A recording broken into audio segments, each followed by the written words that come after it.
Hey everyone, so today we are going to talk about how to find high implied volatility underlying assets and how to find the most liquid ones. So the process is very similar and very simple. I scan for high IV tickers and then I drill into those to find the highly liquid ones. The way I trade the market, I've been doing this for a while, so I probably have maybe 40-50 names on top of my mind. Those are the only ones that I trade. I don't go beyond that spectrum. I don't go beyond that bubble because then I'm diving into like illiquid, very volatile assets, which I don't like. So I stick within my small bubble, which is maybe 30 to 40, 50 names. Futures options, which is one of my favorite underlying markets. I trade probably about 10 underlying markets there. There's about 15, 20 that you can trade. I'm more comfortable with like 8 or 10 of them, and that's what I trade in that market. But overall, like I said, I mean, my universe is pretty small. There are more than 10,000 names out there, but are they liquid? I don't know. The ones that I trade are the liquid ones, and I'll show you exactly how I scan for them on this platform. The one that I use, the Thinkorswim one, I'm still using that. I like it. I've been using it for like the last 10 years. Let's dive straight into it. By the way, if you like the content I produce, you can go into a website, which is skill.co. There's a free masterclass that we are running on February 5th, 3 p.m. Pacific time. It's in 13 days. Claim your free spot there. Spots are limited. So I highly encourage you, if you want to learn more about some of these hidden traps that are there, so the strategies that I select and I trade in that market on that webinar live with you, you can just sign up. It's free, completely free. Take a look on this link. I will put the link in the description down there. Back to high IV stuff. If you look at the markets that I have here, okay, this is my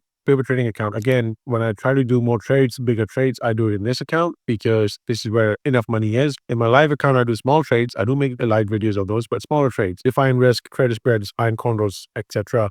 over there. But if I'm undefined risk and undefined, I come here and then I make videos from here. So that's the difference. I have futures tickers first. When you add them to your list, they obviously come up first because they start with a slash. All of these futures options start with a slash. I love these markets, so they're always out there. And the other change that I've done here is I have brought in the implied volatility column. So you can go in there, type implied volatility, and it will show you this thing which is already added in my view. So that gives you the number. The other thing is you can go onto the chart section and then add the study as well. So go in here, bring implied volatility here as well. So they're both the exact same thing. This one is on the chart format. The other one is like just a number, but I'm going to show you where does that number come from. So if you look at, I'm looking at SPY, right? So if you look at, go down to here and go to SPY, the underlying ticker, which is SPY, if I can find it there. 16.07 is the implied vol on it, and that's what it shows here, 16.07. So, like I said, this thing and then this thing is exactly the same. So, bring both of these in. I have both of these in my view, and that's how I look at it. Once I have the implied volatility number in there, obviously you can scan for the top ones. Again, when you scan for the top ones, a lot of garbage comes up too. Like, I don't know what this stock is. I don't know what Tilray is. I don't know Beyond Meat. I do know Tilray. I don't know Beyond Meat. But some of these have probably got earnings coming up too. So you got to avoid these blue dots. I mean, that's how I trade. I don't trade around these earnings events. So if you hover over it, it shows you the earnings date and then the call date and the conference call date. So try to avoid these if you can. These are the dots that I don't trade.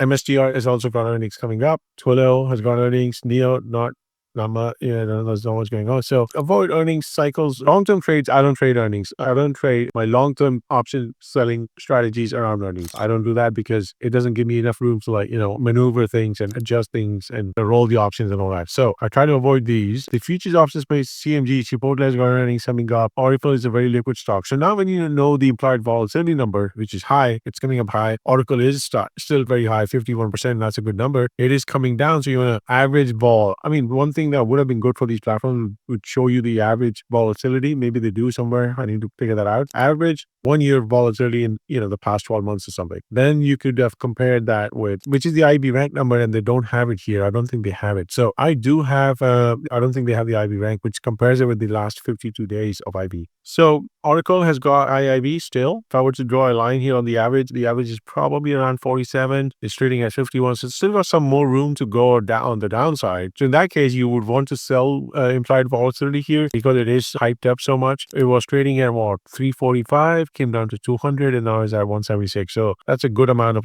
drop, about maybe probably 50%. But here's the other thing that I want you to look at. Look at volume and open interest columns. These got to be in thousands for you to be even close to touching these assets. Volume is fine. This means that today there's not much volume in there, but this has to be in thousands, meaning a lot of people have opened the contract, they're sitting on it, just waiting for some sort of a price move or market move on this. Again, open interest and volume are here. Always look at it. Bring the open interest and volume columns in your view, whichever platform you use. Bring the open interest and volume. Stay away from the half strikes. That's what I do.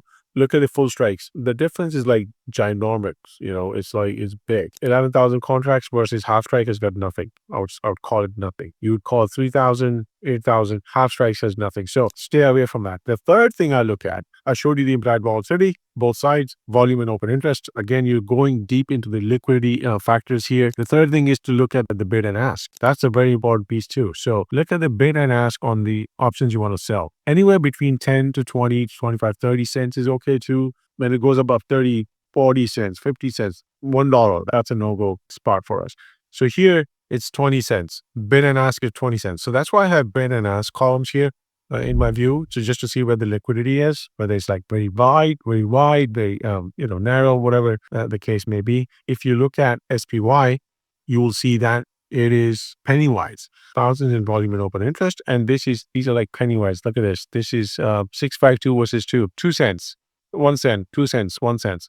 So this is the kind of market you want to look at. Stay with very liquid names because it is then easier to go in and out of the trades. So when you do this, you can buy and sell the options. If you have to manage, if you have to roll, do whatever with it, it's easier to get in and out of the trade. Otherwise, you will pay a lot in slippage, which is the bid and ask difference. And I'll make a full video on it later. But like what exactly is bid and ask? It's basically in layman's terms. So here's the difference, right? So you buy something right now, they will offer you at 581. Let's say you want to buy this option, 581. You want to sell it right within that 1 second, that first 10 seconds of the order filling, you're going to sell it back in the market, they will take it from you at 579. That's the difference. And then if this thing is $1 wide, then you will struggle to get in and out of those trades often. So it was a quick video just to show you what I look at on the implied volatility side, liquidity side, open interest, volume, bid and ask, all that kind of the whole enchilada. If you like my content, my video, give me a thumbs up or subscribe to the channel. A lot of people who watch my videos don't subscribe, so please do that. It really helps me to like figure out what content to make, who's coming in, who's not engaging. Post a comment, ask a question, do whatever you have to do, and sign up for the masterclass. Really useful. I'm going to be talking about 2 different strategies there, completely free, 60 minutes. I'm going to do my best to show you like what we do in the market. Thank you very much for watching, and I will see you in the next one.